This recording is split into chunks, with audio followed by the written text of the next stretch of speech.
Hi ho lim na pen Dr. Pum Khan Pao, Associate Professor, History Department, Manipur University to hi ho la hi a nuam kasama ma hi no jong nuam na sang dingu kalamen hi bikang te umuk chip na colonialism Christian biak na Christianity le zomi te ikisuk khak zia le to teng pat nong tiang khia thu te kigen hi siapa ilai bugel song kigena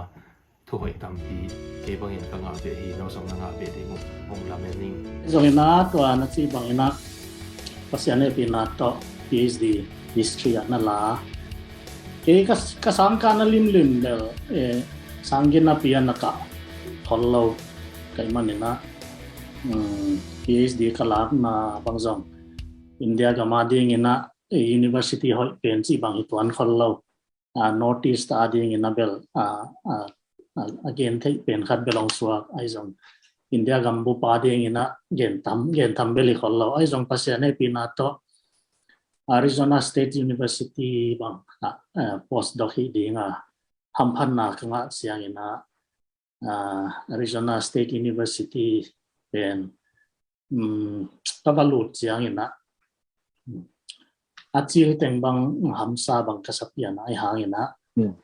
tampi takasin om ai manina wataka kalung sim ong khoi khama ma pa khat bang hiam chi le amau American scholar te khong discussion khong le amau seminar khong tawakil khang na pana keima lungsima ong ki guang chini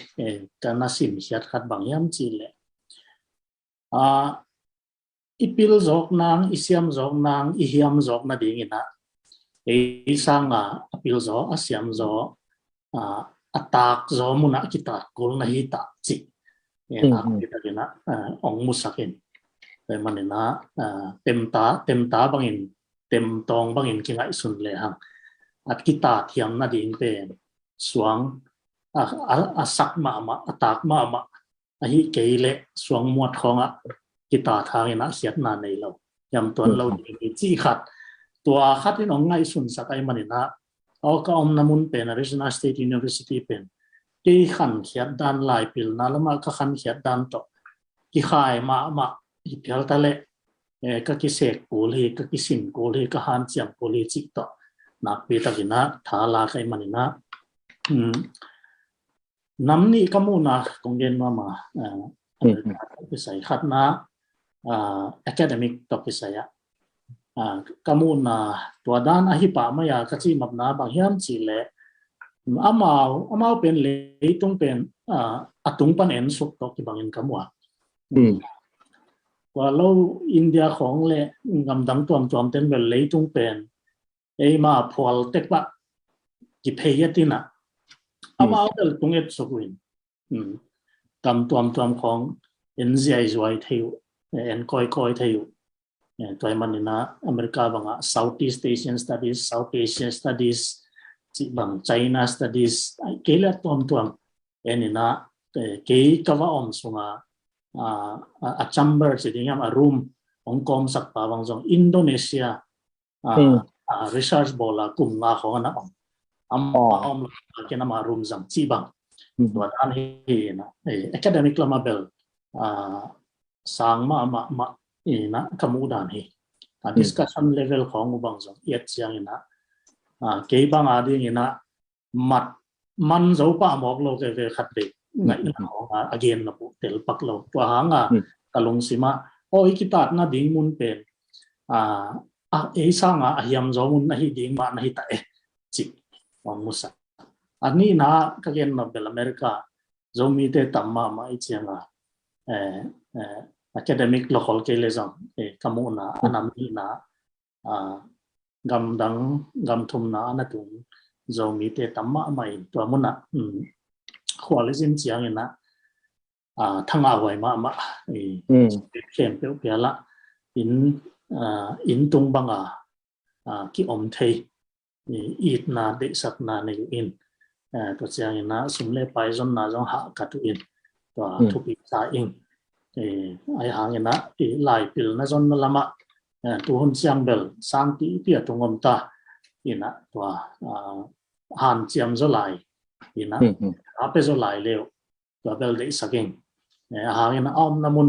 pen pil na kizat namun ai chiang ina pil na kidem namun ai mana to ke mu dan kong gen pong ye to wat yang chi ne lung dam me tua gam tum na lam US tam phong atung ei mi te I na te sak na ki pia ken na ho hat nong chi le ken ka gen te zel khat pen kalom lam kalam te kyang lam kalam panina US University a pai te kyanga izo kam te dim kam kisinun tua na siam na ku na thei na ku le ei mi ten nek ngolang po ilo ding hi khut do wangen lo ding hi te ka chi the zeli na hangin mi zo ten klom ngai na chi na ei izo mi te pen ke mu da ni na mi again thei lo pen a en zo lo na mi na kamua na mi hak salo en zo lo na mi na ki mu na to hang man zo it na lung tang nei te hi hang chi khat ke mu na hi na an ka khet le la den lam chang na nga historian nai chang ong ka khet na ong ko kin lai hang to pen ke mu zia hin Arizona na om sung na to hak tu nong hil lung dam nong hop sot te lung dam ina ya na lai bu hilaya gwal len laning ina simkin ta kai chang ya se sing kho khai lai bu to na ko I kho mi ina na nga to se sing kho ka ya to ka the khel kele ei zo kam mi chi mo te dim kam mi chi mo azang te sunga aphadia kina India lampan aswak te laka gam ki khen na hang den chiang jong bel gen khangel ni na gam ei zo mi te om nang ki khen chiang ina India fa om kha so te laka Rolex ki chi international publisher leitung ina thei khak leitung ina za ta walai hen te sunga nanga aki hetina nang bek na hidia Rolex te na publish khak sia pa to khatung kan nuam pak vengo nanga ki het tana mo tu tan hi lo nanga ong pai het tana ka thei khel ke le Samuel Dr. Samuel ngai te mo he ai ama lam ka pan ni na man zong khat publish to ya to kinai ma Rolex ma in thei ma okay hey Amazon Rolex mai tun ngai sung the ki kingina Hinduism ta ki sai khathi na ama Oxford panina philosophy Hinduism azo mo in na lai bu le itu gen dinga ilu tak main chi zen lai ni na ka ken kung thei khak na panina mi pi iki ho a thailo te ding ina ke sia pau te pol pia infala se pau te pol pm sia ina kum ni bo mi na to sungina ma upa se min ki to khaina hunwam ta kholim nom tak te na jang khom ge ka yiwa to hun sung ka thei khat pen nang zong tu lai khang no tampi tak banga sang na khol kha khu no min to zo cheng lai si mung ki pan ki ve te mo se pau hi kong dot na pen ni mal vai bang pen mai the hang tu lai khang no tampi tak pen sang khol kha professional line of pai khai ai hang academy kong lung lut ki kuai chianga article khongong simole to chang kum li kum nga bang khol khit chang ong ki pan ki chini ke bang zong kum li khong kum nga khong lai sim khol manina to zo chiang ina lai sim ong ki pan ki chi de ka hi manina nang zong kong thei khel kele break na nei ha ina to zo chang lai sim ong ki pan ki dan nong sai ina to dan aman ma ya sia ina ke bang ina aman le sia pau zong kum tum bang lai sim hol kha ai hang PhD ing zo ki ka tun hi chiang tung ei zong ba hang tung thailo ding chinwam pian ka hi manina to da da om kha kle nong hil thei ding ya a personal lot ke le mo personal lot level pham alo kalai sim na to ki saibel BMA ka zo chiang kholo sim swak in ai hang ina regular ka tak atia kena BA ka sing sung bang sang se sep kom khong to thwa kai chiang regular waka tak man lo chini MA ka zo chiang to dan ina khol lo ina ka sim swak ayang MA ka zo chiang ina competition exam khong hi nuamin coaching center khong te wa ka wa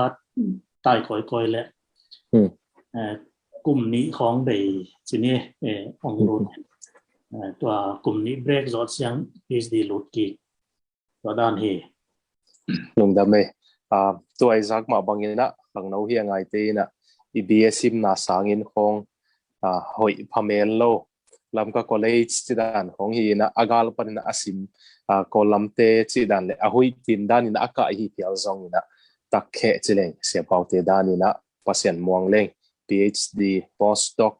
สิของซองฮีโตเทียมีพักที่เวฮีสิซองกี่ถ้ากี่เป็นวันที่ปะหังเออิทุลู colonialism มีกางเตองุกสิบนาองุกนาเละตา Christianity เละโซมีเตเชียลูดดิ้งไฟเยลตะเลงสิพอดเจนนี่นะฮีซองยินะ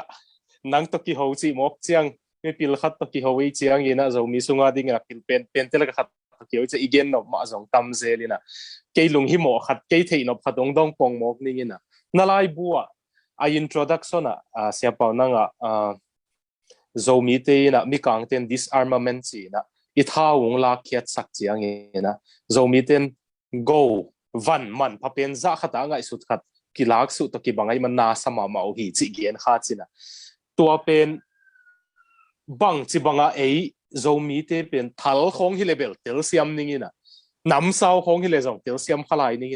ท้าวเอ็นบังจิบังมีกางเตองรูดมันในขาโมไอเกมีกางเตงรูดกิจแจงในขาโมท้าวเป็นก้อยเต็งปันนังอาข้าบังจิบังอะไรเสียเปล่าตัวขัดลงหิลเทดิ้งตัวลุงรู้ถอยสเกฮิเวงเอาเฮลุงรู้ถอยปีหิมาท้าวเป็นอีตัวสวกเวปอนฮิโลอีกาลวันฮิโลเปเปลด้วยมันบริติสเตบังอินจงลำดังอาสาวอามาตัวขัดสักยัดเละสมยัดเละสักสมยัดเละยัดสมยัดเละกว่าฟองชินฮิลส์องตองกิดาวเสียงอารมณ์เตียวเท่านั่งสังหมอกวยเสียงเท่าเตียวลามัดสักเตียวบังไอ้ตุเสียงยุโรเปียนเมดวีเวนี่ยุโรปเตบอลวีเวนี่เยอรมันเตของบริติชเตของบอลมานี่แต่มันเอาหมอเราว่าคำตรงมัวโดนมาบอลสาเท่าตัวนักกีฬาดอกจีเป็นลำดังสักมาเซอร์ไพรส์มาไว้เวบริติชเตนซงแต่มันฮิเท่าตัวกิไซเบลarticle ขัดกันกันแล้วมีทุกคนมองสวัสดิ์แค่จะอุตมedited volume Routledge เตไม่ publish อย่างนี้ตัว origin สิเนี่ยบางสิบางองค์รูดขายามคำตรงกับมาของทรงตัวเล่มตระกันนักเก็บต้นสักอินเกนดิ้งให้เลยฮันเบลอีตัวสวกวันจัดฮิโลหางนะกอลกัมชิตากงเลอัสซัมกัมตัวเต็งโตนี่นะยุโรเปียนท่าวบอลเตะองลูดจิปังเมย์สาวปีเกนมันเราดิ้งจะมั้งมันเองตัวบางองลูดเตะมาอุซงคำตุงกับมานั่นงะขาจิปังเมย์ผมจะกินนะนั่นงะขานะตัวบางนั่งเอาเสียงมาปุยปาเตนะท่าวเป็นมาตัวสวกอันนี้สาบังจะขัดว่าองจังองเดียวองทุบิงไงสุดมาไว้มันเนี่ยนะตังทุเสียมเตบังอย่างนั้นเกณฑ์เสียงอย่างนั้นคำตรงกับมาปุยปาเตนะทุบิยสักมาน้ำทุ่มมาท้าวดอลสิงเล็กสีกลางตัวเต็งฮีจีเขาเสียเท้าดอลสิงเละสีกลางมั้งดอลสิงตัวที่บอกอินจีเนี่ยมั้งดอลสิงไปที่เรานะอินดอลสิงตัวที่บอกตัวเต็งอันนี้จะเอาเป็นมิทุปีภาษาตักตะกากินไงส่วนนี้จีแต่มันเนี่ยนะท้าวในขากุเสียงเนี่ยนะมาสีน้ำมันน้ำงอนมั้งท้าวหลอนหมอกุมั้งบอลส่งมาเมื่อละท้าวหลอนสีน้ำมันขัดตัวก็ไม่รู้จักท้าวหลอนซาเบนละจังมาdefensive ไอ้กิเลอ offensive กาลดาวน่ะดิ้งเละกิดาลน่ะดิ้งละจังนักกิจนัดองตัมมาใหม่นะท้าวเป็นอีกจิตระอีกหมอกไว้มันนะท้าวเป็นน้ำมันพาในทุ่มเทละก็ขัดอากิเลอเราฮีจิตัวหังมาส่งฮิปาโลเดโมเสียตัว mangkang te nong su kya chiang na sak ngeu ngau pen na gel dan in he mangkang te pen ina avec pia luak khiat mangsak dingu zong amao zo mi te na thau ade lot lamu telma mai manina in som chiang ina thau hat kem thei ding chi chiang a jong koi sak lai wei ve luak siang thei lo ai hang luak siang lo ina mangkang te adinga allow wai non lo za ding khopa disarmament pen balls ball ina tul sagi wal bang thau kai khopu hang in som cha khatta kem sak lai ve ve tua i kham tung mual tenga ei ngai sudan pongavel ko ma phok phak lo singlak mual pom laka zu le wa bang chi ke pong mo khang ai hang to gam dang pan hong thao hong na kinga khin Europe te bol hong na hi bong mang kang tiang lut ma na ngona thao to na diang koi hin ki mok chi ka ngai su chiang ki deu tuan lo chini mang kang tiang lut main jong ipui pa te jong na deu tuan lo weaponry banga mi na pha ve ve chi kha tong ngai sun sang mo ke in tua nong hop teng jong thanga hoi hin sama ama ingina tua to ki sai gen be nop na nei ya se pau thao pen ama the centrality of gun in Zomi society chỉ định ham khata gel ding hi la gel tham thì mo every society mo culture part of our culture swak sak mo ki chiang by man mi kang te ina amao ukon sung bang ina Zomi te thao zat siam sao ai man ina kham tung banga levis ichi chin levis si ba ai zong pat chang ina chin rifle si ba kolgam context ba gen di le ha gal do siam gal kap siam thau zat siama atua tu minam khatam ong koi wai manina ma kolgam sung banga zong gal kap sung adinga amuan ma ong nangai sun za dong ina thau importance ni apoi mo na le thawin iminam alap sang na chini to alamen ge alang khan lamen le hang kitha na le kido na bel hi to ding awang ke sang ai hang alang khan lamen le hang iminam lam sang ma mai ilwa i zang khial leng la eile kitha na hi zang hoi leng la gan hing pan hitale mi kilo pan hitale ki hut na ma na hi ipoi pa ten zong man pha na sama ma mo thau ina hi khong tu hun chiang thao valen ke ni chi na hi lo ina itang thua ei zong hai chi ta ka hai hini dek soi hi lo hang mi bang ina thao hong zong na zang thei ve ipui pa te ve hi chi khat ke bang nang lai tung gel panina ka thei heta hi manina hampha ki saing na lai bu ka sim kha khambang ki saing ina hang no te na de lam chiang a screen na kong edit khik chang ong ko ini na sia pa lai bu nana zongun la nana sim te un chi zong tha ki penuam hang sia pau to hi mokle mangkang te mi kang te pen Tunisian author khatina hilaya colonizer and the colonized gelpa Memi kichi Albert Memi to pa yina mangkang te mi kang te I na ukna lim pen achi le na min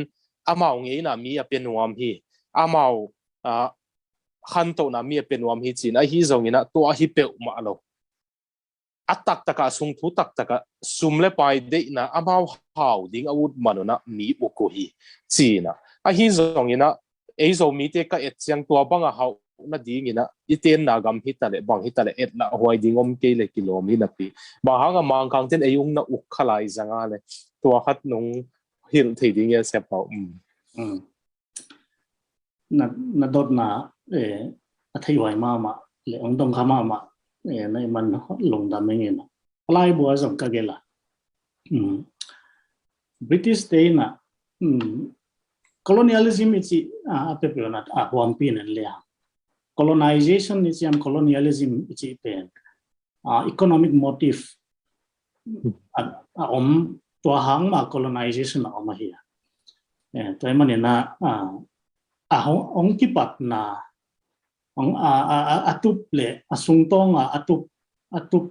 ทุสิมจีเนี่ยลงตุบตะตักเป็น colonialism มีลงตุบเป็น economic profit ที่นะ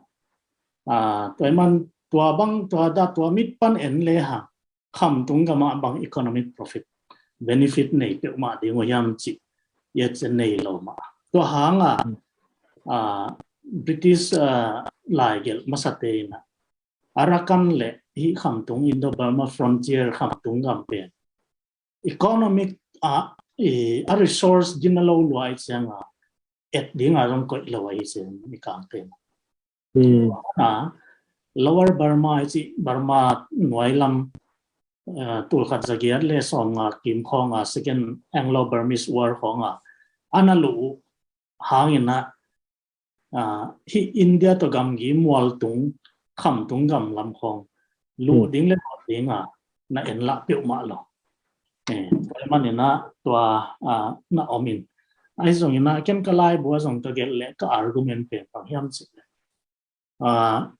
Third Anglo-Burmese War จอดเสียงอินะcallกำมีIrrawaddy Chinwin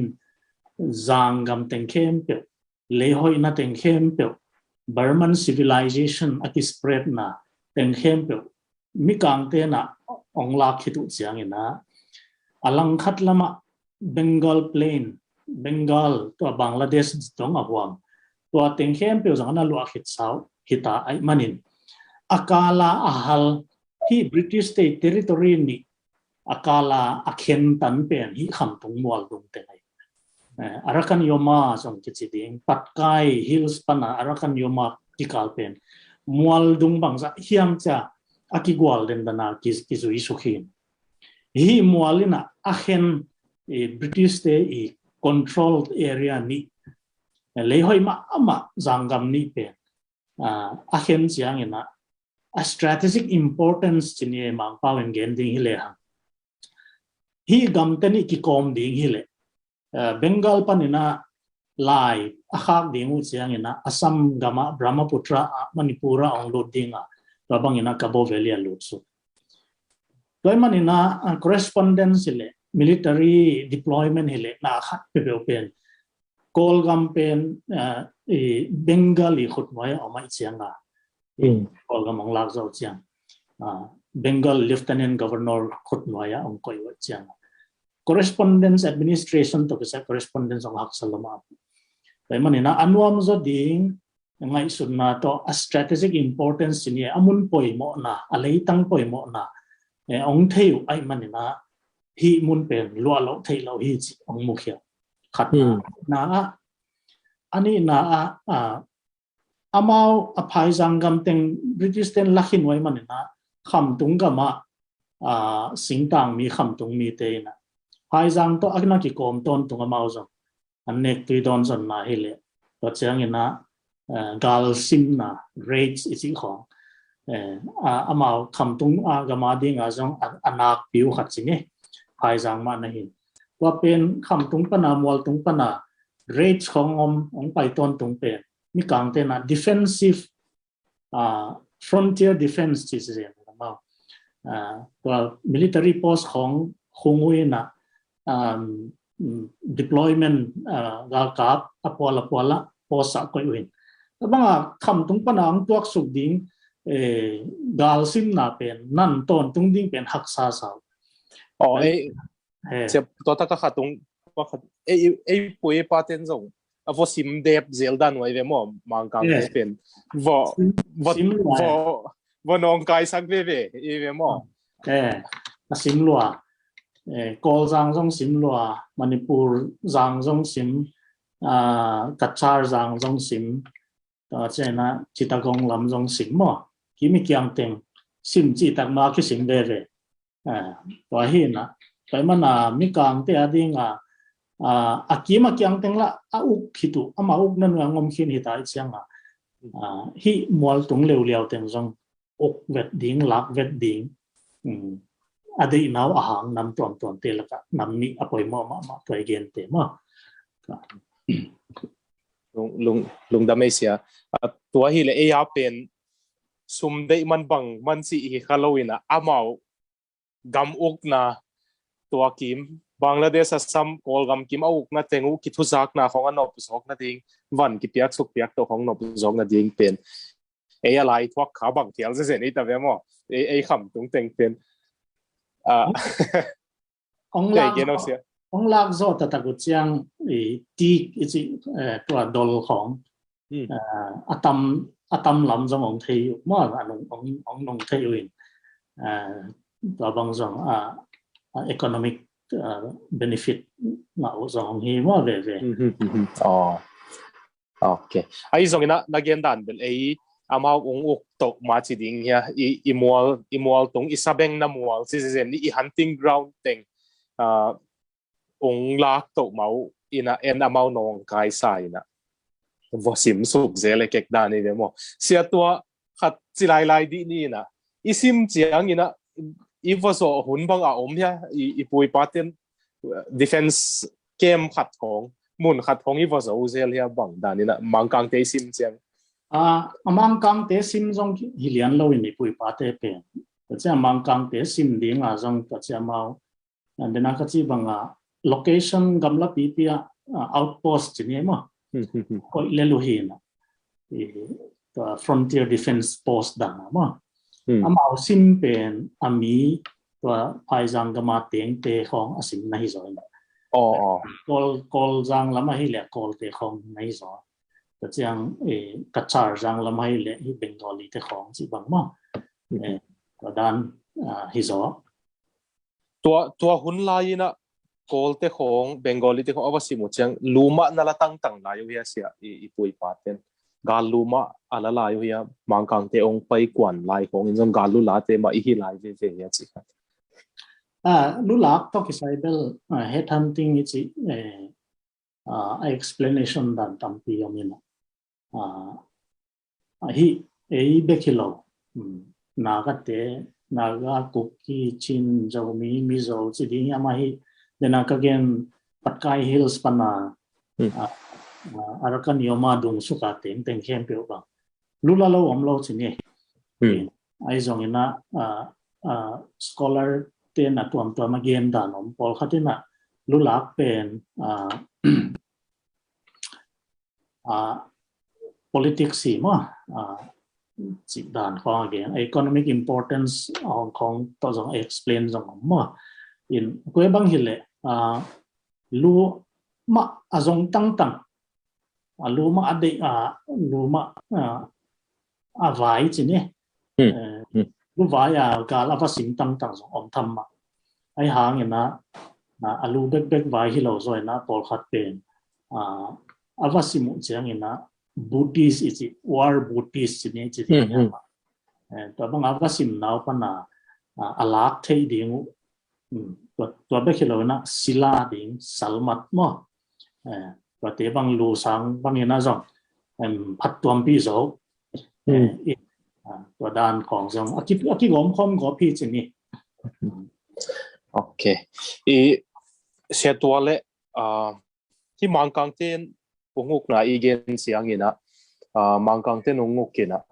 to hangina gam thuma ki hian hangina to hangina zomi te pen ki the thang go phi hang chi khong om zelina nang zong na lai bu atop na conclusion hiam khata to ZBC ong pian pen zomi ti ading ina malak na masod na thupi takhi chi china ai hang to nungki history mo kai chang nungki sem lengก็เทโลลวดมันยังเบลเทกิงนะมีดังนำดังกาลาวันนี้ไปคิดว่านังอนซงข้อขัดเลยข้อขัดเบะขัดเลยเบะขัดนั่นนักกิสิมนั่นนักกิดว่ากาลูของนักกิลานั่นนักกิไอเจนั่นนักกาลโซนักตนเกเจมากี่อะไรอีคอมมูนิตี้เป่าอินาเกนที่เล็กอีตัวจีนี่หมดตัวทัดเกยินจีนตัวเป็นคอมมูนิตี้หิมอกเลยคอมมูนิตี้บ้านอีกาลเป็นตัวอีข้อเวงเตะที่เลยกาลทัดเทตัวทัดเทเราจีบังเป่ากินหมอกเชียงตัวเราเปรี้ยวของอาฟกิสิมเซลที่เลยตัวขัดบางด้านนั่นเลยเสียตัวขัดน้องเห็นไทยดีอ่ะโอ้ยเปรี้ยวไหมตัว question ตัวดอนนั่นน้องดอ colonialism to akisai ma thui ma i identity formation ni chi khong tua mi khat hi theina sakhat hi theina midang ina tu hun chang mi pol khatina tua i identity tu hun na i identity ai ngai sut khong midang pe ka tua da na na om sa dan ko gen hi pe ma loi midang British te ong pai ma khong ma mi nam khat hi hang chi ki theina na ngon jong ana om lo phial dinga angai sun kai ken pai ma na mi kang te ong pai ma tham ma te na chi pen aman mai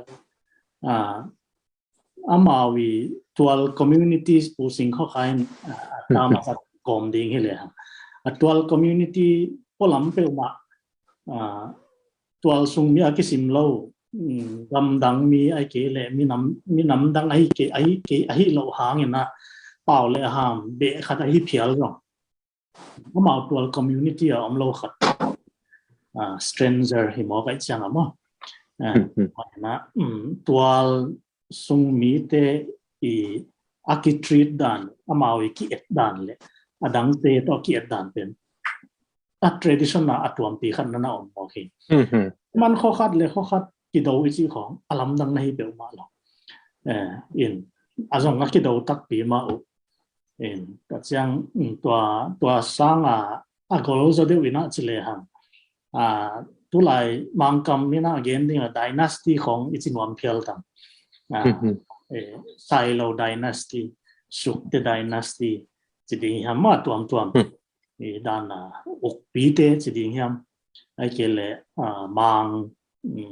chỉ cho định ham mà tuam agol cho de wa ahuam lian cho de wa i uk na khong bang zo hao sa hat cho de ongom chang ong khan to ki tua kina kho khat le kho khat bek hinon lawina agol zo ki do ma bang zo ngom to ma wa hanga to pu kam hau te hun lai khong ama au pi te tha hat ai mana mang pau kom ding hilang northern chin hills state formation ana pai te hun lai to akibang na hi ke to lama explanation about tak i om khol ke zo a hi na history khong tu hun chang lim takina en ki ding hilangตัวเตี้ยของมาอีเบสฟาวเดชั่นฮีเตยกูลมั้งอีขัดตรงเกณฑ์หลายแรง colonialism ตัวที่ใส่ลงมาขัดจีน่าหางเป็นนี่กลางเตียงรู้ที่น่ะเขาตัวอากิเฮาไงเราอากิปอลไงเราแต่มาลมขัดอุกนักขัดต่างก่อยมั้งอุกนักขัดต่างเอาไงเราแต่อุกนักขัดต่างก่อย British umbrella หน่วยBritish กอลูกหน่วยเอาก่อยของเขียนไว้นะแต่บางby force ที่ดิ้งเฮียมาองกรมขบกอบุเสียงidentity นั่งอ่อนจงจับปนามาดำมาองฟอร์มสักเลยว่าว่าเฮียนะ identity formation นี่จีของจงนี่ดังตัวอีกสัตว์นะเฮียตัวอีกจีนะของนี่ดังองซาเบลพัลด้านของไอ้สุดเลยน่าฮิตัวเปิดมาเลย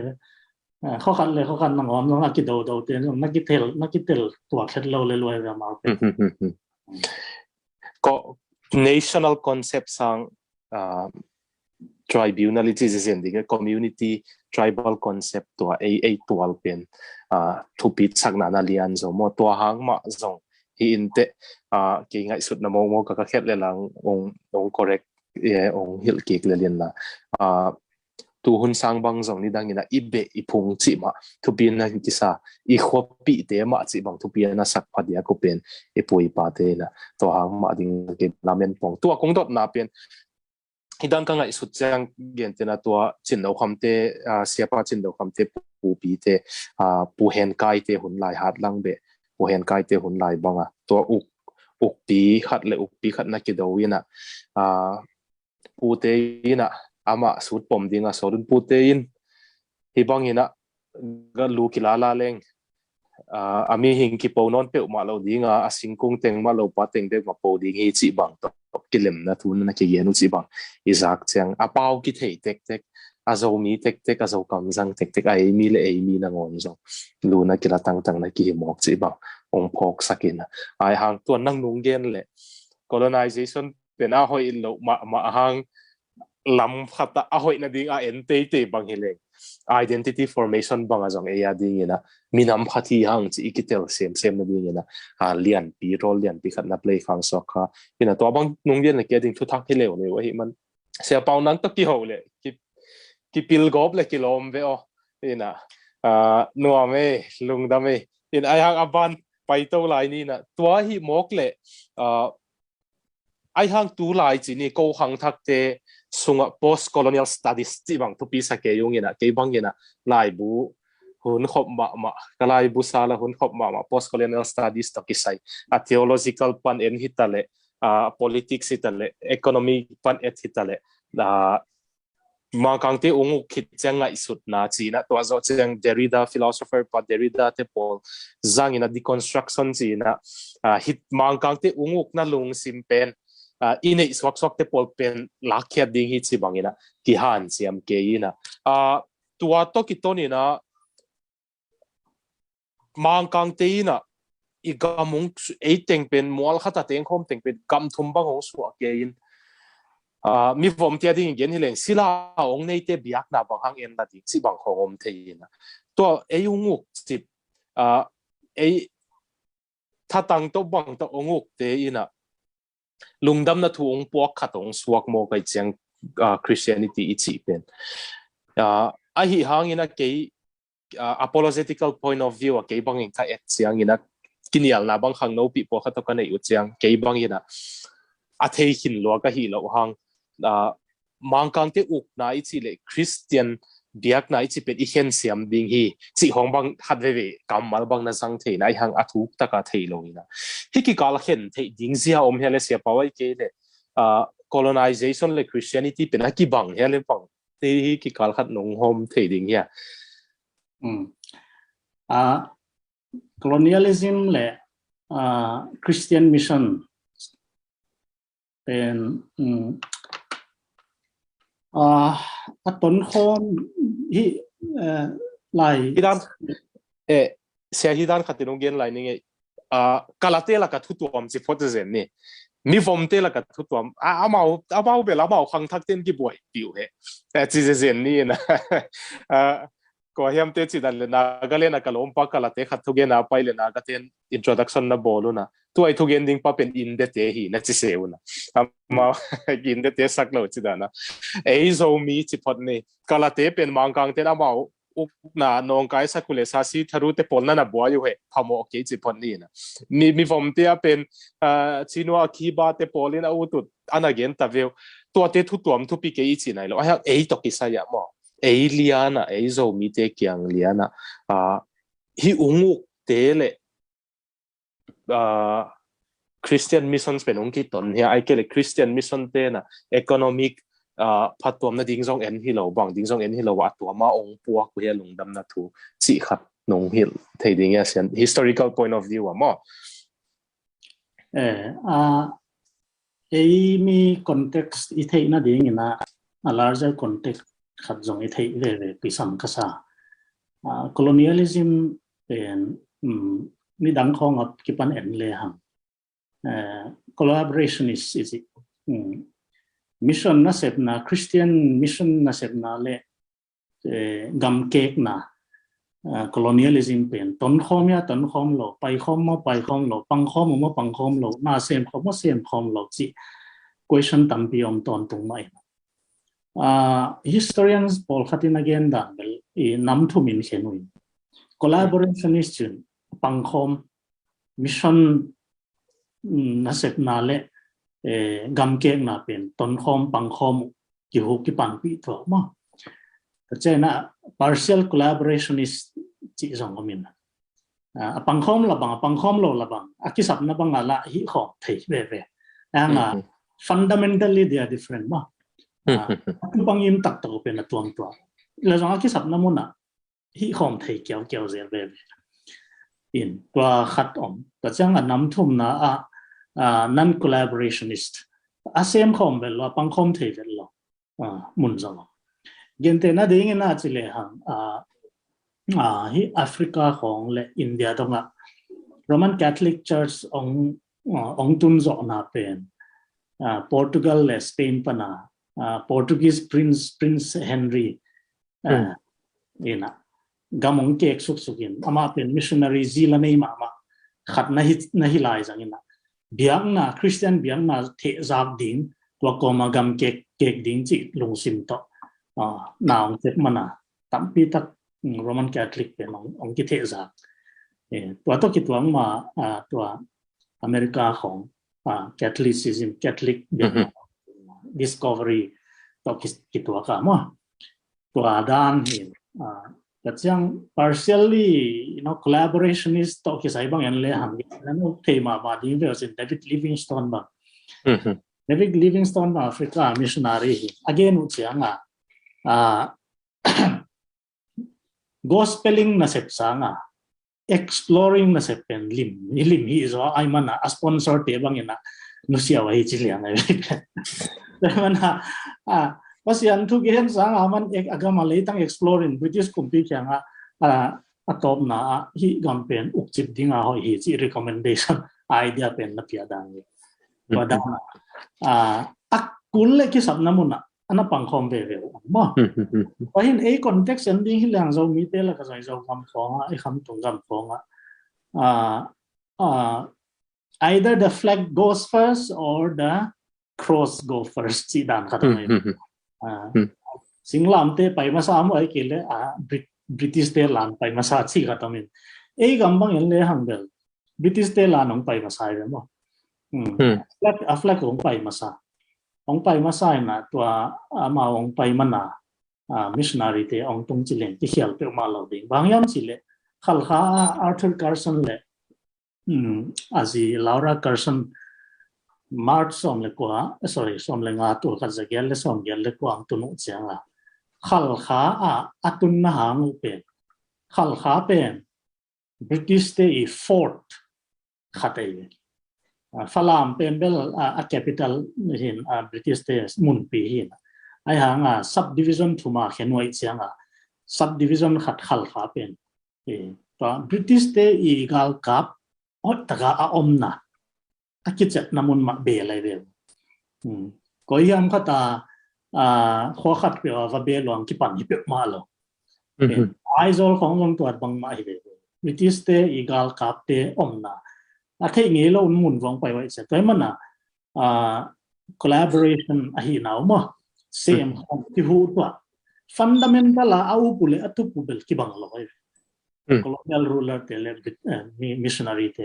to pen jong nong hil chan be thei ding ya sia fundamental na chi pen missionary te Christian mission ina atu pi pen bel mi Christian swak sak ding thum lo te thum swak sak ding mo a colonial term dang khat jang le civilizing mission Christianizing mission chile hang to via ma mo ai hang ina colonial ruler te apen Christian so sak ding chi pe ma loi via ma pen atak ta economic motive in tena economic met pi ding om ke le jong gam akek na hang open hang dang khat nom te mo kham tung gam gen bang wadan hi na hile jong amau tani pen om khop namuna I support to siam Christian mission ten jong amawi na sep na pen legitimize dinga colonial rule jang te kama banga colonial ruler ten jong amawi territorial expansion pen pacifiable na dingwa Christian missionary te jang te to ke mudan a context bang mo tung da mai siat panung gen la kitchen sama mai ngina tua hi le nang historian sini I gam gi to kisai banga to lai takina India banga e gam gi hi kwam teng to kisaya indigenous te mimali nong ki kan ding hele a zo kam jang sunga bang nang jong a ki hel khapa ding khat historian to za yung mon khat nai chiangina nang mu na panina Christianity ong lut pen mang kang uk pi teng lut pen thu tuam hot hit ale uk pi teng lut lo phialina a tu again te na ding nidang ina Japan bang mang kang te na lut khak mau na to amathama Catholic te na missionary na sol hin Jesuit missionary te ina missionary te jong bol sia na tampina na to kina season na om chini to hitjang dama colonizer te jong alu bel thu tuam hitale hi ka Christian te ong lut pen nang bangina Christianity inga hak pen hoi na sa ya ai kele hoi na sa ki hian nang mi mol takina ong dong heleng sia as a historian mo eizo mi ti adingina Christianity pen hoi takin en le hang ya dinga ong gom khom khat jang nei ki in lang khat lama ki khen na khong iswa sak sak hang na pol pi ki khen na chi khong iswa sak sak hang atak takina unifying force khat na hi gi ke minam vai takin minam mit takin en le mo dena colonialism again ma bang ve ina bang hiam chi le Christian missionary te na missionary accept chil na mun tu ni dong in jong bel hi ve sam lai na ai jong na ni dang 19th century khong 20th century khong deu kholen le ha education le health na boy pi pa ve amao gospel to again ma na ngon wa ba ben bang hiam chi le mi te I lungsim akihon pot ke le alung tang ki zo lo hi alung tang pen khau lama ma ai chang alung simu hon sak kot ko alung simu khwa ko pen hon sak pop liang te alung tang pen dama ong ki hong lal ding hi chi ngai sun na ne manina apu apa te ai alu tengu to athei na superstitious belief le rituals practices te kempe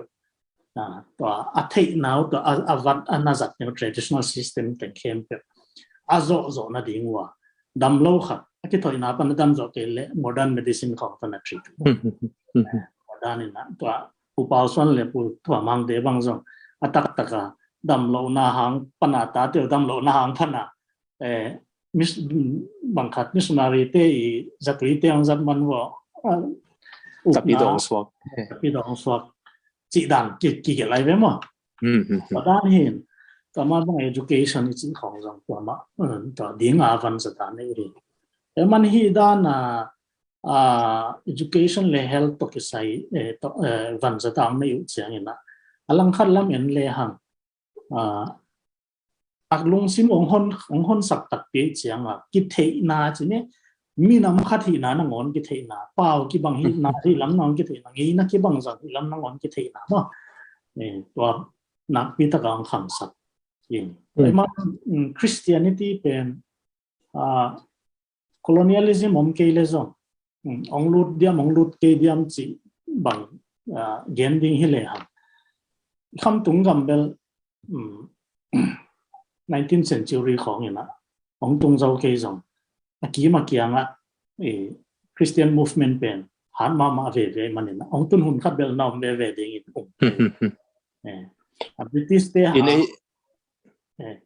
ke no sia mi kang uk na ina facilitate chini ma missionary te lu the na dinga alampi na bol sakin nuam tom sak ti thu hi na mi kang uk na om ke le zong hun khat siang bel tung ve dinga kem ngai so ke uk na mo okay tung ding in to na gen banga lai lam hitale sidam na lam hitale imina mong kai khom hitale tha khat force khatang pang ve ding mo to nong gen le tung ve ding na chi le tul khat zagiat som nga ki ma pi nuam dim ki chi khat nang zong thei ni ngel ni chin na om chi ve o khang no Paul hatina the ke ken sia ji ke nang dissertation pana kasim ha ki na a PhD dissertation pana pi nuam dimina ama khwachin ukpi hun lai mote to hun lai ya khat ve chiang ina mi kang ong pai ding hi pasian ki chi khat ong hil ding hi chi bangina มีกางเตองลูดไม้นั่นเกมขินจีนั่นน่ะจะขายเสียนังตัวขัดอินวันดิมผู้ต่อกิใส่บาง banks กิสิมีfull name กำลังเห็นปากกา BANKS banks นี่นะ article เกิดมั้งส่งปันเสียนังยินส่งตัวปันอะไรขึ้นจริงตัวเราว่ากี่น่าเรียนกี่บางมุลไอ้ห้างตัว liable เป่าจินหาวตัวกิใส่กี่นะเป่าจินหาวเป็นprofit ด้านลิมตะกาอังกิสุดเสียงอามาอีไลน์เป็นอปีอามาดิอปียันกับตัวเดลเตลปักเก่งนะปีนวมดิมปนาอามันอ่ะอลักษณ์อลัวสอนให้เจเดวแต่มันปีนวมดิมินะ prophetic role เป็นอันนั้น place กีเกนักกิสังขินกีเกยินตัวปนาเป่าเส้นหาวเป็นตัวกุยปนาปังกายใหญ่กิจตัวเบลขอจิมีอินกาอินกาเป็นมั้งจิมดิ้งกิเสดิ้งฮิจิเกนเขาตัวเป็นบริติสเตน่ะตัวขัดสักยันเล่สมกว่าสมยันเล่กว่ามาแต่ดีมาวาสิมุเสียงเขาจิมินภาษิมตักผิวไอ้เสียงต่างต้นไม้กิสิตัวด้านขัดเดลังนะเกจักน่ะบังตัวปูขจินตาอุกนาเบดิงจีบางจงตัวตาเป็นชินาลูปีองสินตัวหางปันเอวิจิดิงมออังกัลขัดปูหาวชินคุบหางปันอุกปีจังกิจมกิจิดันเดียวขัดมาเห็นนะเกณฑ์เล็งหน่วงร้อยจินอันเวเอ็มยูวันนี้ตาขัดที่ตุดเขาไว้สุดเกยงบังข้าจินไอเกลิตุดขบเจียงเจ้าหุ่นเทลจิดันเปลี่ยนขัดินไอโซนักวนละมาฮิดานขัดตรงกุบปีไลเลจินอูติงนะตัวมีวอมเตมีปิลขัดสแตนฟอร์ด University เกนตุปีกับสักทอมัสโซลกิจิขัดินะมัน intellectuals and society กิจิไลบัวมาอักเกลนาเปนะฮีมีตั้มปีตะกินะ post colonial studies in social theory เตสินีนะตัวบังอาหินตัวตรงโตนะขังโนเตสุง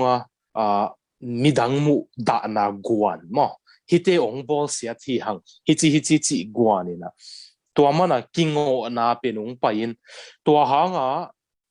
กิงโอนาลำเบเปกับไปอิน antagonistic ตะกับไปอินตัวบังไปมันว่าพอลขัดินขันโตเทนดิ่งตั้มปีตักเป็นนั่นไงอิสุนนอลวินตัว social theory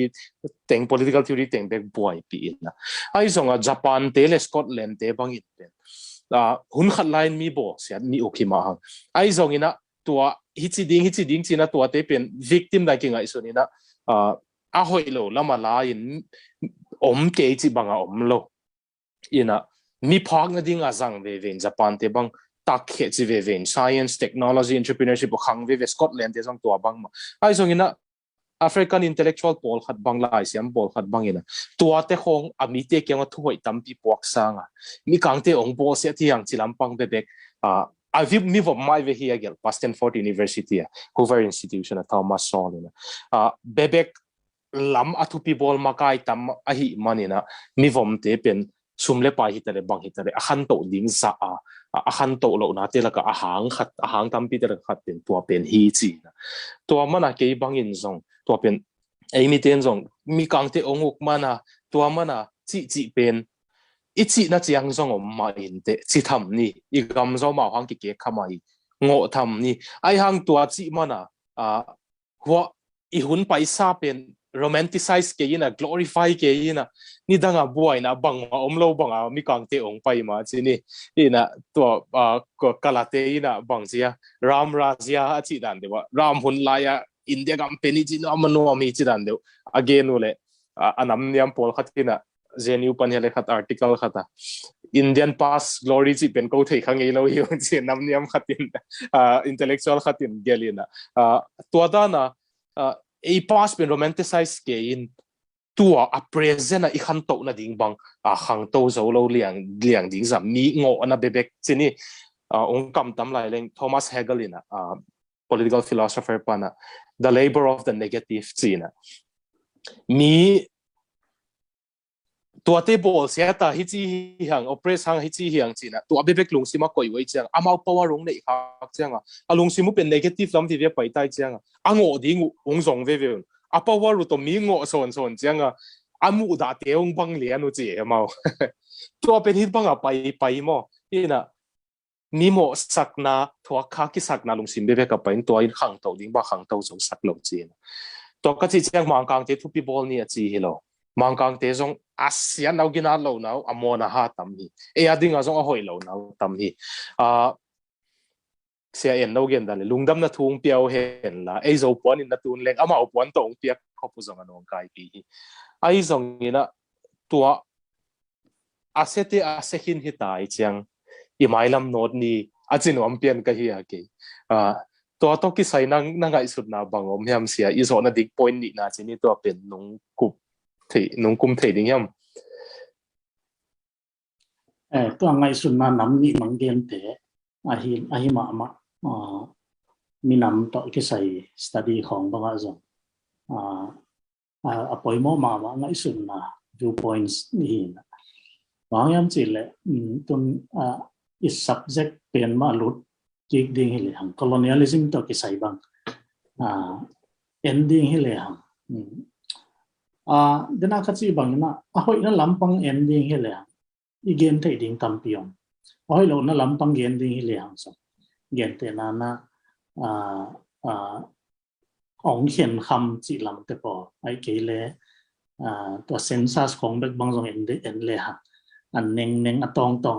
เบะของรีคอร์ดของนัดเดียวของแรงว่า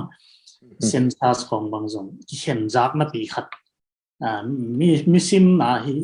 ฮิหางอามาวาดิงบังจิอุกเลนนวมดิ้งยามจิเอ็ดนาวเห็นสเจียนลักนาวเห็นก็มันอามาวาดิงdivide and rule policy จีเป็นมาเซนซัสของมาจังimplement ของบอลเห็นแต่มันอลังนี่มีเอธิตอนตรงอินพอลขัดอินอลังขัดอัน negative ลำนักของนักเก็ตหลอดทุกอย่างpositive side เป็นมุทัยเราจงมุนวามลองสิเนี่ยเห็นเกี่ยบังเกี่ยมีมาลไงสุดมาตักเกี่ยเรียนบังเกี่ยไล่บัวจงอินนาตัว research กับบอลเตะของบังจงตั้งเปียตั้งจง colonial source ของกษัตริย์เห็นresearch ตกิใส่บังcolonial source เตะอาดิ้งบังอีเบสตักของสัวฮิเลจงตัวเตจังโลวาไลเกลดิ้งจิเลงไลอาจจะเก็บเทเราดีไหม oral source อีซีของมวนหอยมาหรอมั้ง distortion ตำลมาไว้เห็นนะ oral source ของตกินาhistory เกลดิ้งจีบังฮิเทเปียวมาไอ้ส่งนะ colonial source อีซีเป็นread ดานิสยามกูinterpret ดานิสยามกูมั้งตัวขัดอิสยามมาเวกูอินมันมีกางเตเกลีมีกางเตฮีจิมันเดเราเละเราดิ้งเละปั๊มไปดิ้งง่ายสุดดิ้งฮิเซนโลตัวมาบางมีกางเตยงจำเตนายจีเตของจังมีกางเตองน่า record ดานิจีเตของจังตัวหุ่นมิดโตจังเดเรามันไปปั๊มไปเทมองฮิตวันโลก็ด้านเห็นhistory ที่เป็นเดียก colonial history ปะyou should know the way to read and interpret the sources มั้งว่าเห็นตัวคนคำทักเต้นไหนสุดนานะจีต่อไปใช้คำคัดคำอย่างเย็นหลายเลยมีการเตะหางอิสยัดนาเละมีการเตะหางอีหอยนามีน้ำมิดต่อเอ็นเลยหังอีเห็นเทอีลิสต์เอาเทดิ้งนาตั้มปีอมตัวนี้แต่มันนี่นาเดนี่นะมีน้ำขัด identity ขัดอีเทน่ะดิ้งองบอลอีเทเราก็หลังน่ะบอลกำขัดเลยตั้งขัดไอ้ก็อีเทนขบเทน่ะดิ้งหลังน่ะบอลสิเขาน่ะตั้มปีอมให้ไปเอาตัวอีเกนชิมเกนี่หางอินไอ้หางอินนะเกี่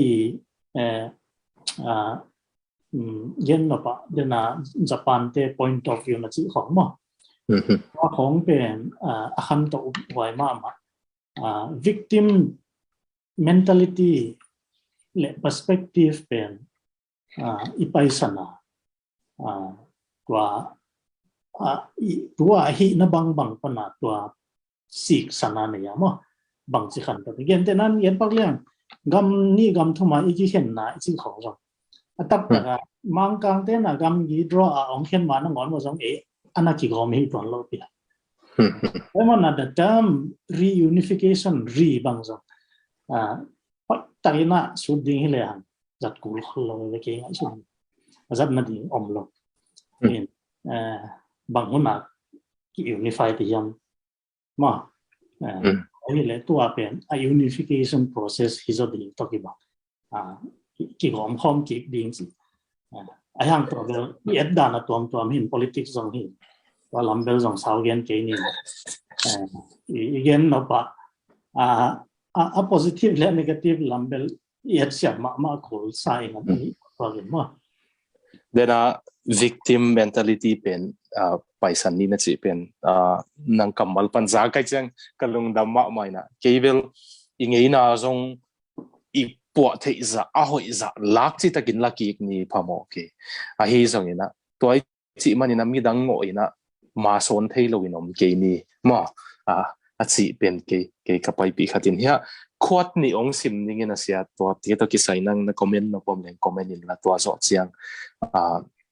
na utut na hang no te kyang zomi hang thak te kyang history yung sut ding te hitale mailam manot na ding hitale na utut na fai khang no pom le onggen le chin chi kauta tu hun chang jana igen ma bangina lai bu sang bangin hidana I holim ten ni tam pe nana ban kha thei zo hi manina no dan te ina na o ngai sem ding uti hi man ten siang atop na closing zong hitigal no comment hi changong bolin chin onggen no mi ina ini ai za ta chi zen ni zo history agel pu vum son swan tak dr vum son swan takina thebang se na sian mangi bel tuan pupa hangning bel golna mel mange tina to zo chiang ning bel ngolnan melin mange zailan ka izia melin mange pasian biak manina neu panin pasian ka biak manina ka pupa ngeina ka thei ke ya ka ngei na ka thei lo na manina ka zo la te jong ka sa thei non ke hi chi hi na hi pen theologically adong ding hileng contextual theology an te sia en no te hi tale sangam pa thang biak mong te hi tale sia khup ze go te hi tale amau azong ato pa jesu pen hi ke veo i ngei na te ong suk sia cha amani ngei na hoi lo teng suk sia chak dinga hoi teng po sak ding hi ve amang kang ngei na mang kang uk na tong pai hom teng hi ve chi na amau na dong ona to pen nang bang ngai sut na ne ya thei bang se na sian mang hi bel man tuan pupa hangning bel gwal nan mel mang tak hi hiam ai ke le adang a solution ding om thei ding hiam chi khathi tale to khat na ani na ding ina ya Neil Ferguson kichi neo-imperialist pial kigen London School of Economics a historian in thei civilization kichi ama lai bu ya katoi pena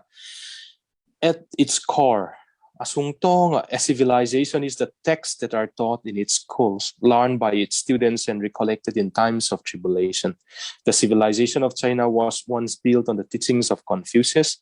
The civilization of Islam is built on the Quran. China asung tonga minam khat ichi pen hang ichi pen lai akihilu atang thu kihil teu hi sen te ding ina Confucius tang tu kel te le athusin saktia Islam te ding ina Quran china to banga hi mok le isung tonga mi te ding ni dang ina oral tradition na hiding mo ipui pa khangai kihil su tu te nei di to bai mok le tu khanga khang thak te ding ina ingei na hoi te la kem chinga ken te na ding ina den chang na ule na zong pau nak sunga na te pen zong he pina to se paung ge nin la ke bang ka de pen na hi na ke ko yin na ke mam swang chi mo kina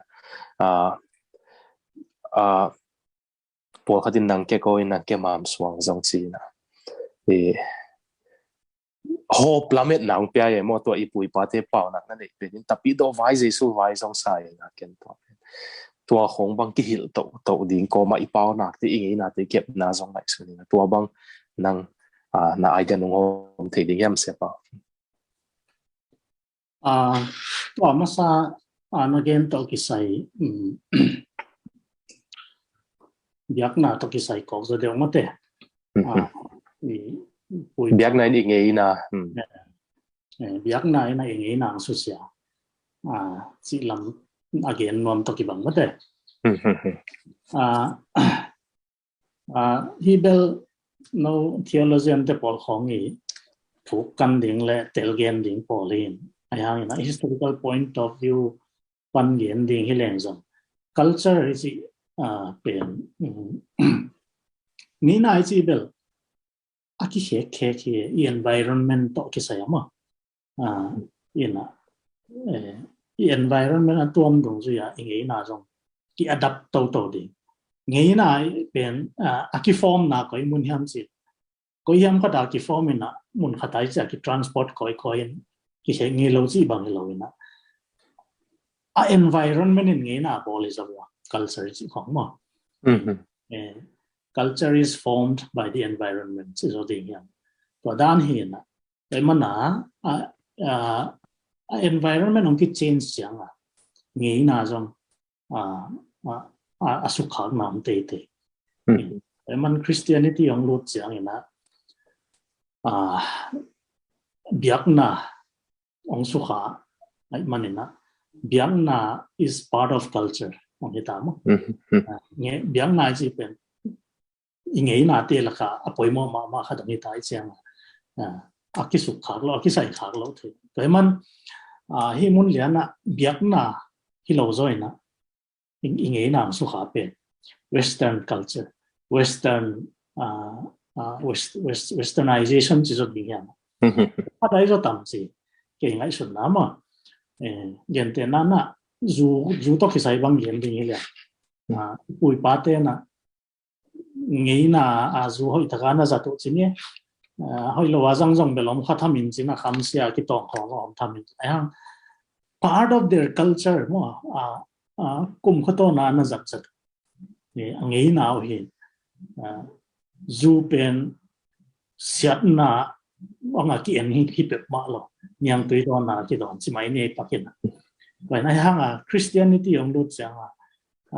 zungol di cultural change le cultural adaptability chi kha article khat so ka gelom ni to I pen a point pi khata ong koi mo koi vel to pen a Christianity ha lo na western te mindset chi ni ong puak to biang na ong puak te mindset amao jong agam wa zu khong ajang lo hi pe ma lo ai ha nga hi mun ong tu nu sia nga hi te a ding ki hek na a om sak thei ding biang na thak ong na yule aki lam dang sak ding pen a culture wa poi mo ma khat zu hi chi mu ai manina ke mu dan he to ka yet ma zu ina anun tang a ki lam dang sak ding chi mu ai manina zu pen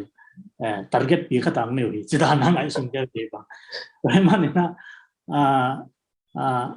it's not the religion but it's the people's mindset or culture which brought change to this is the westernization pen mo wa khat in ka cha ni na pen mangai to Neil Ferguson ina civilization pen the text they live by chi mai ne to pen a context going for war ta khang no te na which text should Zomi youths live by more so that they could preserve the things that are good in their culture and tradition and not lose their identity while also adapting and improvising the whole development of the whole humanity in it. Bảo nạc tổ kiến đi lang đến năng dụng bảo nạc cái cần kiến chính cái bảo nạc kiến xong bel negative lắm đến mà trong hi số điều kiện này ha positive lắm cả nó bé sa hi bị san nó san chế ya bayam gì lệ bui pa te นุ่นตาเสียของเอ็นเลยฮะ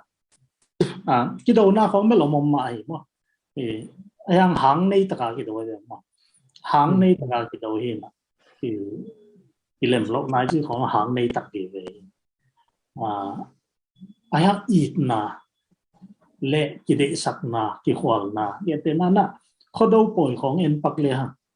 เขาดูต่อคิสอากิใส่ขาเซบเลบอลกิกินขอนากันคอยนากิกินขอนาขันเลขันนาเซบกิหูนาจีของอีดนาเป็นข้าวกุยอาการคอมอีดนาหิมอคิดว่าอีปุยปาเตtraditional values เตอันดิ้งฮิเลยอีดนาเป็นกอลมาเลียนมา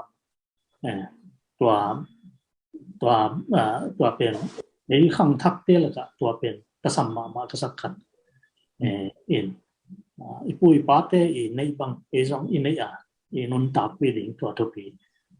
เป่าหนักตัวกิเสียตัวอันนี้ก็ที่ฟลัมเกนนะกิสังเซลส์เปียนเวลาสามังอินะหอยลามินะกายดิ้งเลียนตัวเกนว่ามึงตัวหมายละมุนขังโนเทนอัตเท็กซ์ดิ้งเบลก็ยังไงส่วนน้าบางสิ่งดิ้งยันสิเลยมีน้ำคัดไปเป็น history สิอมโลเปีย politics กิสัยเทล politics อีหาดมาเปล่า history อีทุกมาโกลสิดีอีกิบมาโกลแต่มันกำเล่เลยตั้งของบางส่วนในนัวมังดีหางจีเลย history เป็นหอยตะกาอีบอลโกลมั้งตะกาอีเทโกลแต่มันเนี่ยนะ politics เป็น history ตลอดpolitics เบกตายวัลสิเทลแต่มันอี politics เป็น it should be based on our history มั้งแต่นาก็เต movement ของบางอินเดียก็มาเอ็นปักเลยฮะhistory เตลมาเอาไอ้มันน่ะ history best ตินไว้จังก็กว่ามันอุกงี้เราเห็นก็ยังงี้นะ culture เตอยู่มีคีเป็นจีตัวเต็งเป็น history มากดเลยว่าต้องกำเลยตั้ง fight ball แล้วมันไอ้ของจงไอ้มีน้ำของจง politics จิลินตะไคร้ใส่นมเลยตัว history แต่มันเนี่ยนะหมายละมาเลยตรงไว้ให้เลยพัศยันทูลำให้เลยข้างโน้ตน่ะbullet ดิ้งเลยทุกอย่างก็ดิ้งขัดนะก็เดี๋ยวไว้ก็สักทีนะเลยตรงไว้ตะกะ history ขลังไว้ตะกะChristianity มั้งตัวนี้เป็นเลนกิปินะเทียนะนุนตักปีเลยครับไว้นะหมายละมุนดิ้งของบอสักดิ้ง Christianity ส่งนิดมังกังไงสุดนาเลย Christianity เขียนเสียมดิ้งเฮลัยมั่งเสียลายเสียงทงหิวทูเลยมังกังเตองเบลับทูเตจงเขียนเสียมลายซาดิ้งขังเราเตกัสันตัดดิ้งใช่เหรอเฮ้นุ่งลำเสียนู่นPhD thesis publish เป็นกสิมเลยทางมาใครเลยตัวcontextual theology นั่นสิจริงว่านั่นสิจริงเนี่ยต้องเบลจริงไอ้ข้างนั้นนั่นสิจริง contextual theology ส่งให้นอนแล้ว Dwell's walk theology ไม่ตายไหม theology เป็นลินตะกาเกล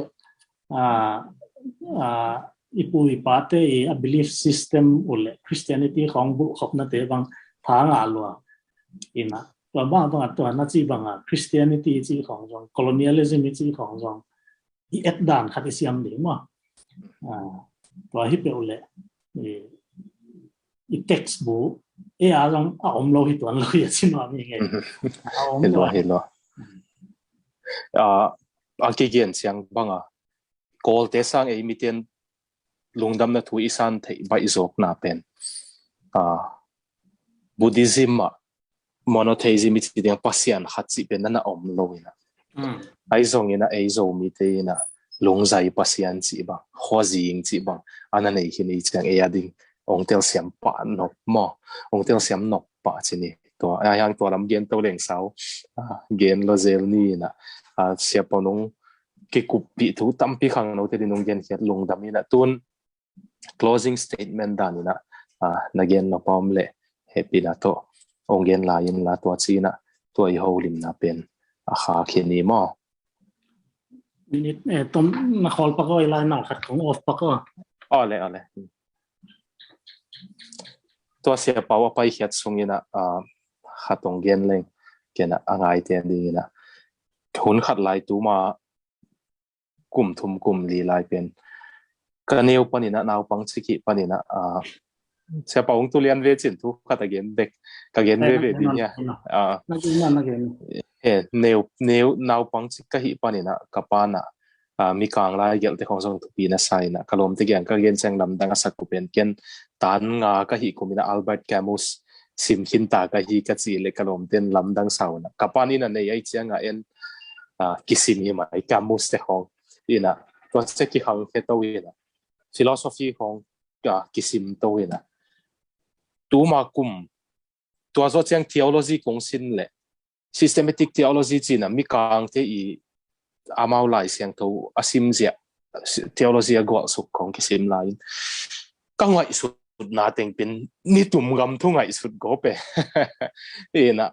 ตัวก็ฮิลำคงคิดเหตุเสียงตัวมากุมนี่ลายฮากุกซุงมังกังเตลิมลายกับซิมโลดิ้งจีนะ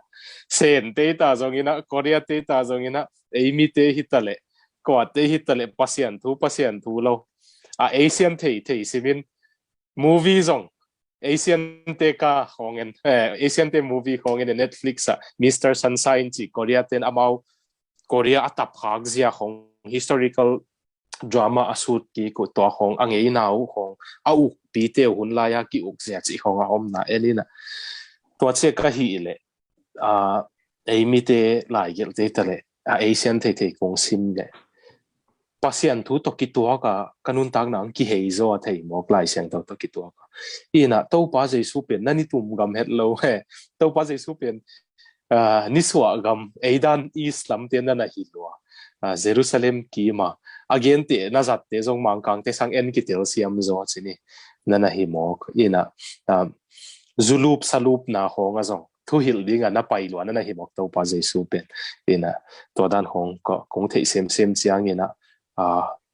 ก็กิมกับปามาเตสังอีเซียมสมองที่เองก็ individualism เป็นกี่ยามฮิตเลย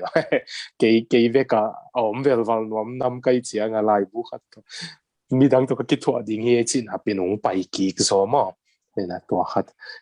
เกย์ตัวมาคุมทุมคุมลีลายอีน่ะก็ไล่เสียงตัวซิมนาจงมีกลางมิดเป็นมีกลางเม็ดมันมีกลางมิดริมหลังเป็นละเฮียอินไล่เสียงตัวไอ้บังนะสินเทจตากะหิมันอากิพัทเทโลอินตัวก็หิตมันกระทบเกนบางส่งตัวปัตตเกกิกาละทุกซาจมอกเวงเนี่ยนะตัวเป็นมิเตกันทุกเกนเจียงส่งปัสเซนนงจังส่งอะไรเนี่ยนะตัวเป็นข้างเราเตกันเกมีมัลตะกงหอบนปีนะต้นเสียเปล่าวินะเกนนบัง closing statement ของบอลเล่มาเกี่ยงเงินเราบ้างลุงดำไอ้ตัวนี้เสียคำขวัญอามาไว้ห้องเสียมมาต่อ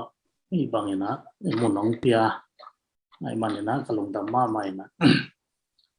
จำของตัวกอมโตปะแหลหังอามาต่อเอาลิมคอมดีอย่างเงี้ยนะทำพันนักอาหารเป็นอยู่ตรงอ่างตั้งมาใหม่บางยามจิเลย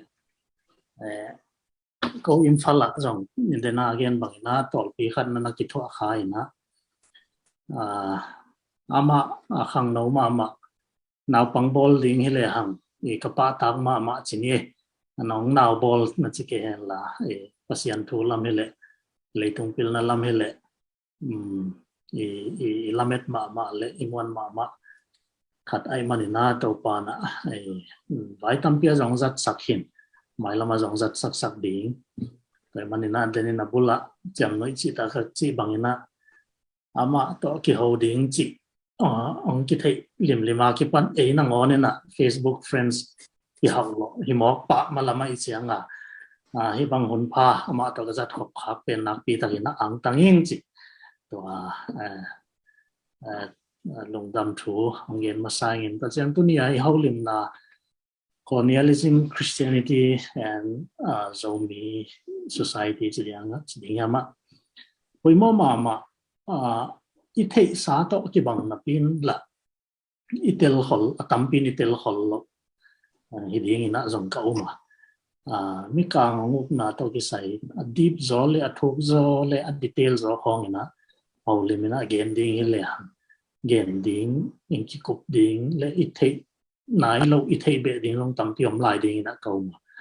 in that's an Christianity dia na Christian mission Christian biak na zong thu hat phial ta le Christian missionary te na sep na Christian missions to ki sai lim bang zong adiak dia kina Christian aswak nai lo mi te kyanga Christian missions am tun na le ma na sep na to ki sai ki encounter dan chini ni pui pa te na ni twal swak biak na to Christianity anaki encounter dan ngon usong te na gen ba gen ding tampi sud ding tampi tak om in mi itang thu gel ding hi le hang hi tani igel kele bang gel ding chi na pai mo colonialism to ki sai gel kele Christianity to ki sai gel kele bang gel ding chi za da wai za he forced ni pe imi nam to akisai khama ma imi nama ding apoi mo ma force that changed our religion, that changed our belief system, that changed our culture, that changed our outlook, worldview, everything. Chini, na colonialism, like Christianity, pe, zo mi te ading history itang tu ading, apoy mo ma hi tua tunia. Siapa na ibang kikup te na ding lampiong bol na tungton na kisap na le apoy mo na kenong kadwe pula kinwam laing. Ina mai lama khang no te dia kina pilna siam na zong lai le zong to ding te ina lai gel na toy zong ina thukan na to hi zong ina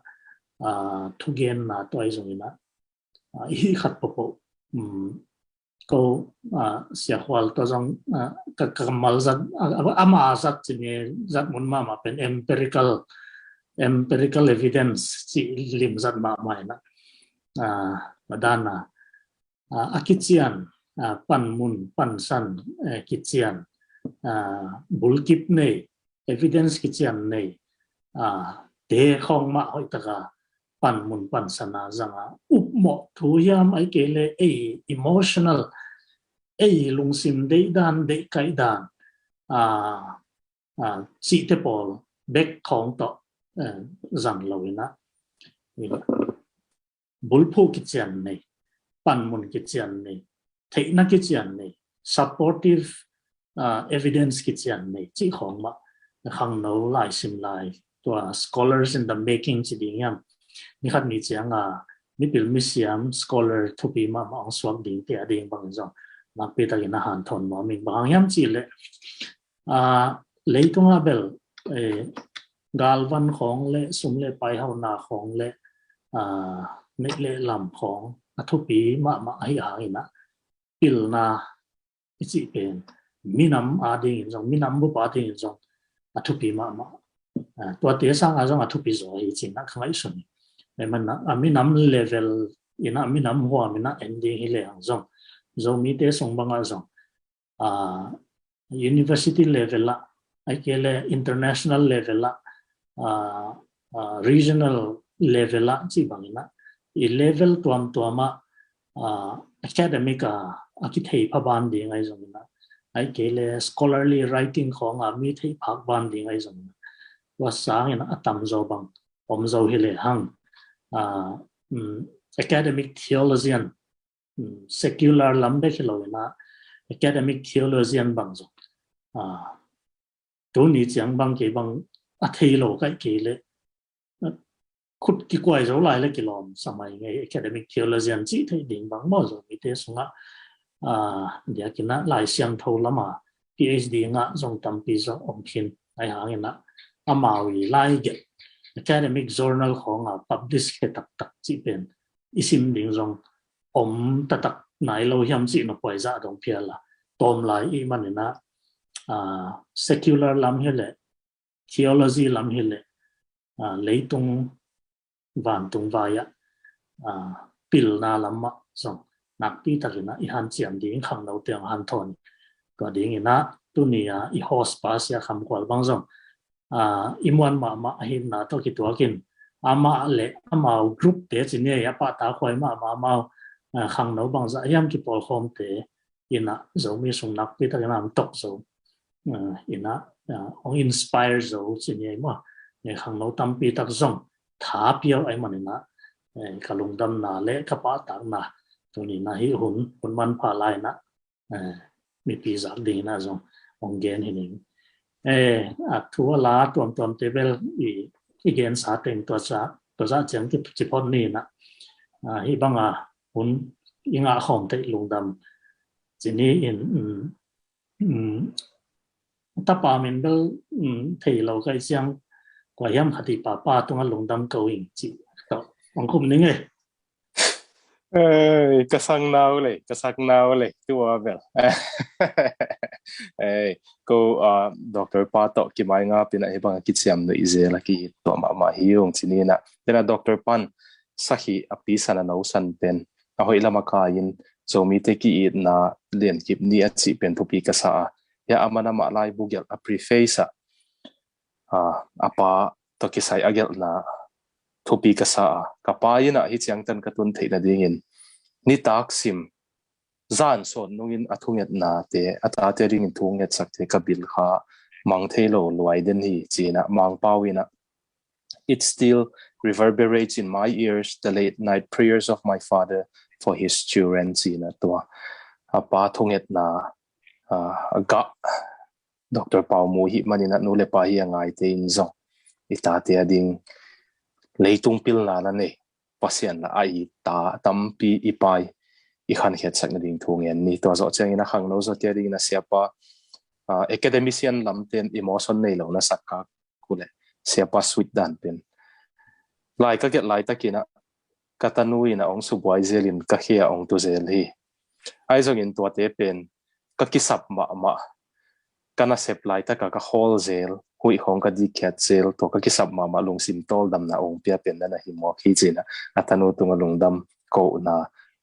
hilai bo get lai ta ka to ha tu te se pain na gelina to pen thu pi ka sama ma se pa to pa ina